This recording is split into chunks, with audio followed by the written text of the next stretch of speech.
하나님 말씀 봉독합니다. 사도행전 3장 1절에서부터 10절까지 우리 교독하도록 하겠습니다. 사도행전 3장 1절 제가 먼저 봉독합니다.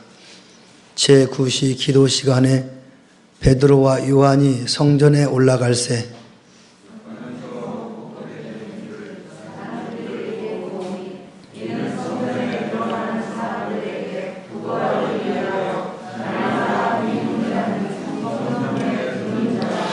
그가 베드로와 요한이 성전에 들어가려 함을 보고 구걸하거늘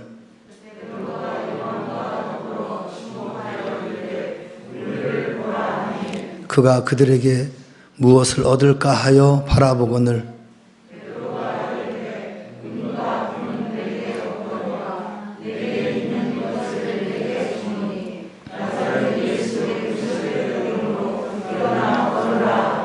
오른손을 잡아 일으키니 발과 발목이 곧 힘을 얻고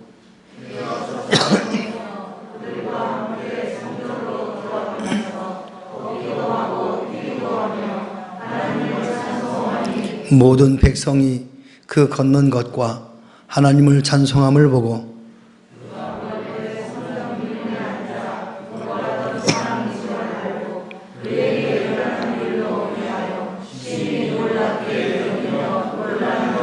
아멘. 할렐루야. 우리 옆 사람과 인사합시다. 축복합니다. 사랑합니다. 교회는 시간을 정해놓고 기도회를 진행하죠. 오늘 금요 기도회도 역시 교회가 시간을 정해놓고 기도하기로 우리가 서로 약속을 하고 모여서 기도를 하는 겁니다. 그리고 각자 시간을 정해놓고 개인 기도로 합니다. 당시 유대인들도 정한 시간에 모여서 기도를 하였습니다. 예루살렘 성전에 이 성전에서 정한 시간에 모여서 기도를 했죠. 그때 베드로와 요한이 기도하기 위해서 성전을 향해 올라갔습니다. 그때의 시간은 제9시다라고 말합니다. 오늘날 시간으로 오후 3시 정도입니다. 이때 베드로와 요한은 나면서 안진뱅이가 된 자를 만나게 됩니다. 이 안진뱅이를 사람들이 메워와서는 미문이라는 성전문에 두었습니다. 이 안진뱅이는 40년 이상을 성전에 들어가는 사람들에게 구걸을 하며 생계를 유지했음을 우리는 짐작할 수 있습니다.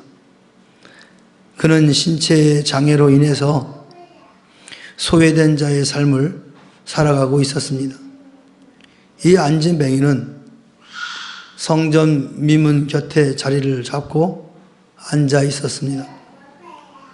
왜냐하면 이 성전에 예배를 드리러 들어가는 유대인들이 늘 그곳을 지나 다녔기 때문에 그렇습니다.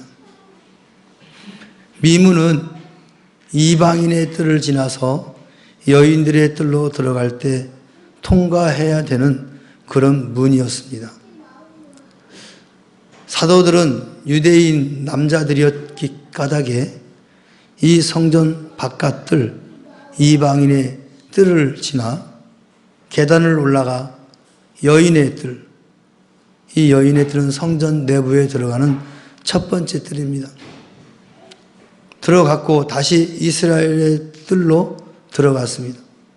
이 제사의식은 좀 더 들어가 성전 가장 안쪽 뜰, 즉 제사장의 뜰에서 행해졌습니다.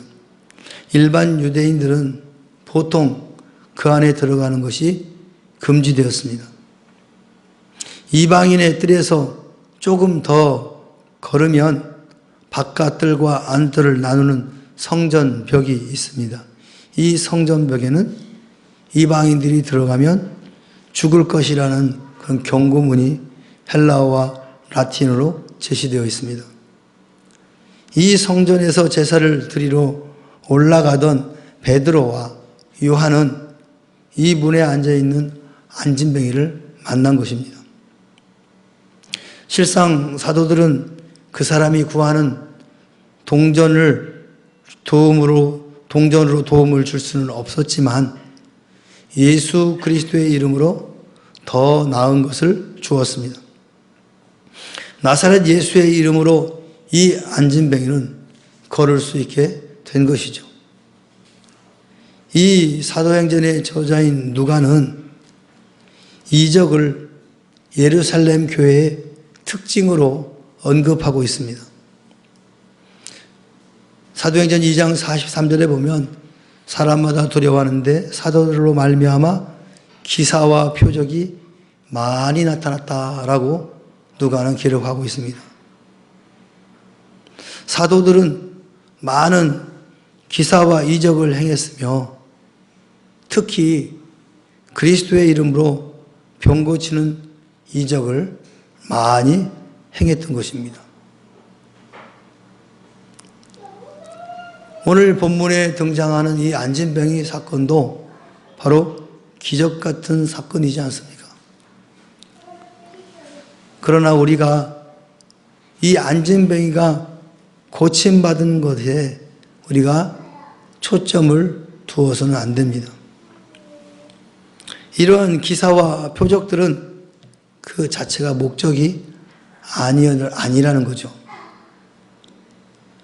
사도행전 2장 47절에 보니까 하나님을 찬미하며 또 온 백성에게 칭송을 받으니 주께서 구원받는 사람을 날마다 더하게 하시니라. 기사와 이적의 목적은 하나님을 찬양케 하고 그리고 구원 얻는 사람을 많게 하는 것이 바로 이 기사와 이적의 목적인 것입니다. 이 기사와 이적들은 그리스도인들에게 경건한 두려움을 주었고 하나님의 권능에 대해 경외심을 갖도록 하였습니다. 또 사도들의 교훈과 사도직을 확증해주는 그런 역할을 했던 것이죠. 그리고 그 이적들로 인해서 사도들이 증거한 그리스도의 부활이 더욱 신빙성 있게 되었고 능력 있게 되었다라는 거죠. 즉 사도가 전하는 메시지와 기사와 이적을 통해서 많은 사람들이 하나님을 두려워하고 예수 그리스도의 이 부활 사건을 믿을 수밖에 없게 되었다라는 거죠. 누가는 오늘 본문에서 표적 중에 하나를 선별하여서 기록을 했습니다. 안진뱅이가 일어나서 사도들과 함께 성전으로 들어가며 걷기도 하고 뛰기도 하며 하나님을 찬미했다라고 기록하고 있습니다. 이 안진뱅이가 주인공 같지만 사실은 이 안진뱅이를 통해서 하나님이 찬양을 받았다라는 데 주 목적이 있는 겁니다. 사람들은 그가 성전 미문에 앉아있던 구걸하던 사람인 줄 알아보고는 심히 기히 놀랐다라고 기록하고 있습니다. 예수를 모르는 사람들은 누구를 봅니까? 일어선 안진뱅이를 보는 거예요. 그리고 참 희한한 일이다. 그런데 나중에 보니까 이 안진뱅이가 일어서서 하나님을 찬양하더라. 자세하게는 기록이 되어 있지 않지만 우리가 일반적으로 생각할 때 아마 이 안진뱅이는 베드로와 요한의 그 한마디 외침, 나사렛 예수의 이름으로 걸으라 하는 그 메시지가 아마 이 안진뱅이에게는 마음속에 깊이 박혔을 겁니다. 그리고 그 나사렛 예수가 누구인지 아마 궁금했을 거예요. 베드로와 요한을 따라 성전에 들어가서 기도하고 이제 베드로와 요한을 따라서 말씀을 듣고 더욱더 신실한 그리스도인이 되지 않았을까 우리는 추측할 따름입니다. 그의 인생이 완전히 달라졌죠. 40년이란 오랜 세월을 그렇게 구걸하며 정말로 사람들로부터 천대받던 이 사람이 그 고침을 받고 베드로와 요한과 같이 성전에 들어가서 하나님을 찬양했다는 것은 놀라운 일이죠. 오늘 우리가 열심히 복음을 전하고 전도하는 목적은 하나님의 영광입니다. 우리가 열심히 주의 일을, 교회 일을 하는 것은 하나님의 영광입니다. 어떤 누구 개인의 어떤 이익을 위한 것이 아니라 하나님의 영광을 위해서 하는 것이다라는 것을 우리는 기억을 해야 됩니다. 때로는 열심히 일하다 보면 내가 왜 이걸 하나 싶을 때가 있을 겁니다. 잠시 목적을 상실할 때가 있습니다. 우리의 믿음이 연약해지고 우리 육신이 연약해질 때 목적을 잃어버릴 때가 있어요. 제가 이 일주일 동안 목이 새가지고 한마디도 못했어요. 정말 답답하더라고요. 말을 힘을 줘서 이야기하니까 저 교수님 화났나 보다. 그래서 지난주는 한 주간은 강의도 못했어요. 그럼 뭘 물어보면 말을 할 때 소리가 나야지. 그러니까 배에다 힘을 주고 말을 하니까 막 화난 것처럼 들렸나 봐. 그 일주일간 저는 굉장히 무기력함을 느꼈어요. 아무것도 할 수 없는 거야. 그냥 왔다 갔다 하긴 하는데 내가 해야 될 일들을 못하니까 무기력감이 빠지더라고. 그리고 목적의식을 잊어버리게 돼요. 저 또한 그랬는데 여러분은 얼마나 더 하겠어요? 여러분도 몸이 연약해지고 믿음이 연약해지면 내가 하고 있는 걸 내가 왜 이걸 하고 있나? 아마 그런 무기력감에 빠질 수 있습니다.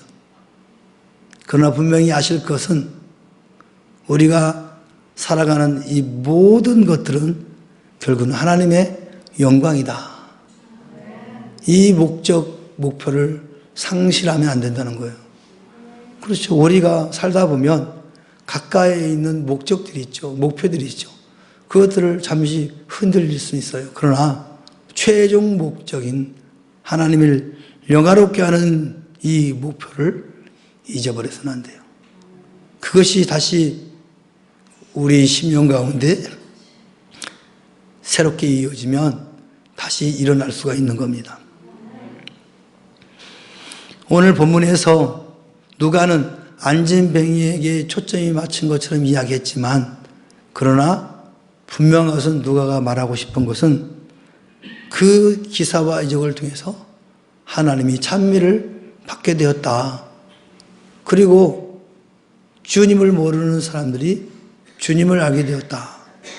그리고 그 공동체에 있는 사람들이 칭찬을 받게 되었다라는 것을 지금 누가는 기록하고 있습니다.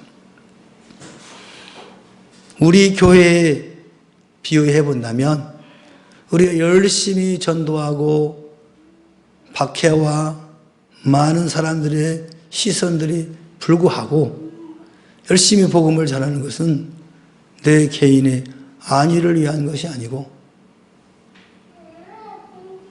좀 더 나가면 교회를 위한 거지만 더 나가면 하나님의 영광을 위한 것이다 라는 것을 결코 잊지 마시기 바랍니다. 이제 우리들이 열심히 복음을 전하면 어떤 사람들은 오늘 본문에 기록된 것처럼 그 공동체를 칭송하더라, 칭찬하더라는 거예요. 아마 우리 교회에 누군가는 아마 칭찬할 거예요. 야, 그 명목교회 성도들 참 대단하다. 하루 이틀도 아니고 1년도 아니고 2년을 3년을 계속해서 저렇게 오니 대단한 거 아니냐. 한쪽에서는 뭐라고 해도 아마 마음속에서는 참 대단한 사람들이다. 칭찬할 겁니다. 종교는 그들이 예수 앞에 나오게 될 줄로 믿습니다.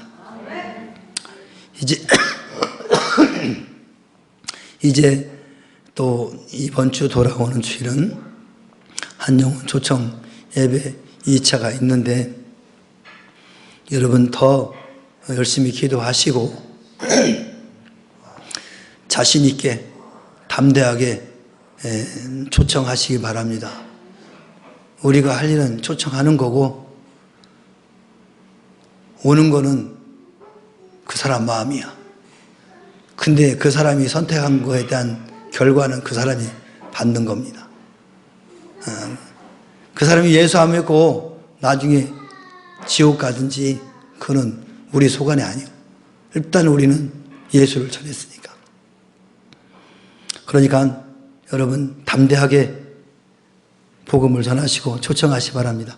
자, 오늘 말씀을 요약을 해보면 시간을 정하여서 하나님과 독대하는 시간이 필요하다.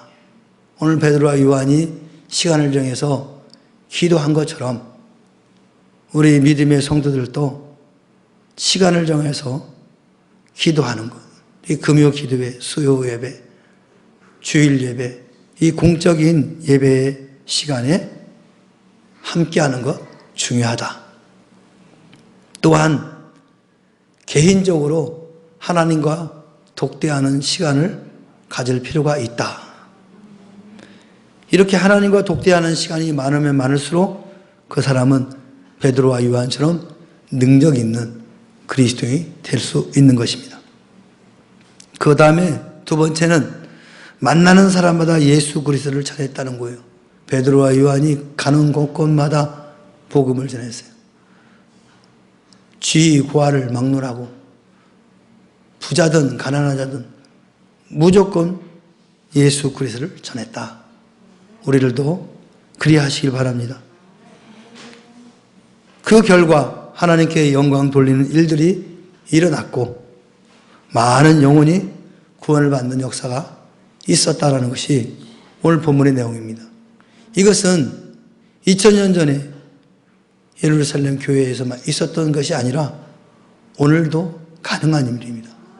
내일도 가능한 일이고 앞으로도 주님이 오실 그날까지 이 말씀을 믿고 그대로 행하는 공동체에는 동일한 역사가 있을 줄 믿습니다.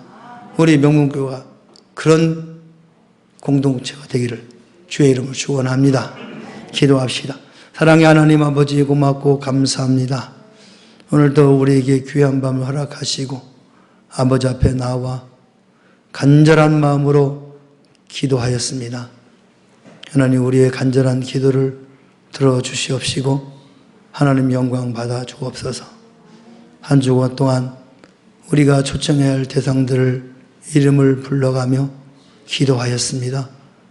하나님 저 영혼들이 하나님의 말씀을 외면치 않게 하시고 아버지 앞에 나와 구원의 자녀가 될 수 있도록 저들의 심령을 주장하여 주시옵소서. 성령님 저들의 심령 가운데 먼저 찾아가 주시고 예수 그리스도를 구주로 영접하기로 작정할 수 있도록 성령께서 임재하시고 교통하여 주시옵소서. 그리하여 하나님 우리가 열심으로 하는 이 전도의 사역들이 아름답게 열매 맺어 갈 수 있도록 주님 축복하여 주옵소서. 이 일을 위하여 기도하고 수고하는 주의 자녀들을 붙들어 주시고 영육간에 충만케 하여 주시옵소서. 하나님 영광 받아 주옵소서. 예수님의 이름으로 기도하옵나이다. 아멘. 하늘에 계신 우리 아버지여, 이름이 거룩히 여김을 받으시오며 나라 임하옵시며 뜻이 하늘에서 이루는 것 같이 땅에서도 이루어지이다. 오늘날 우리에게 일용할 양식을 주옵시고 우리가 우리에게 죄 지은 자를 사하여 준 것 같이 우리 죄를 사하여 주옵시고 우리를 시험에 들게 하지 마옵시고 다만 악에서 구하옵소서. 대개 나라와 권세와 영광 아멘.